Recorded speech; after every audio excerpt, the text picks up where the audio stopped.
So right now, because they don't know how to manage, we keep on blaming others. You cannot blame people forever. The country you've been given, why do you blame your people? If you are not ready, resign.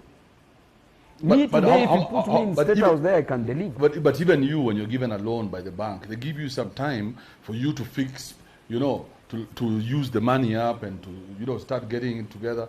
So even, how much time do you think, maybe half the term, he needs half the term for him to start now turning over a profit? You know, Kibe, because Kenya is a company, right? You know, Kibe, taking a loan is not a problem, has never been a problem. Why? Because there is a great economist in history called Franco Modigliani, an Italian-American economist. Okay? Franco Modigliani came up with a theory called the life cycle hypothesis, where he told us that you can enjoy what you ought to have enjoyed. In 70 years' time, you can enjoy it now, and then repay it as you approach your 70 years. That is the origin of the mortgage system, the origin of the loan system. That taking a loan is not a problem. But you can't take loan to pilfer, to defraud, to steal, to misappropriate. You can't take loans for corruption. You can't take loans for patrimonialism, where you want to favor your people. You can't take loan for recurrent expenditures. You must take loan for development. So this money for development is what they borrow, they steal. You steal your own money. You're the president, you've appointed everybody to work for you.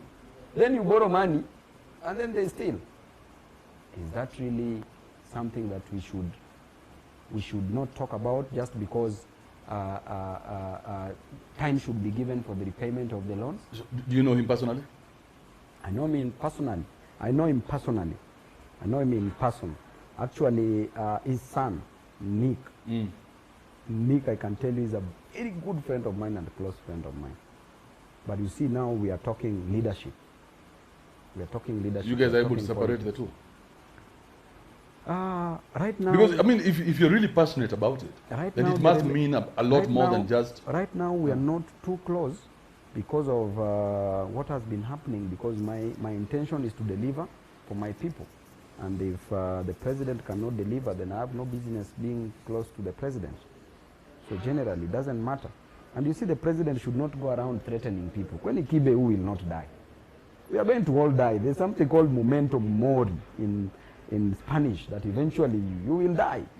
So let's say that nowadays the mortality rate is around 65%. If you live beyond 65%,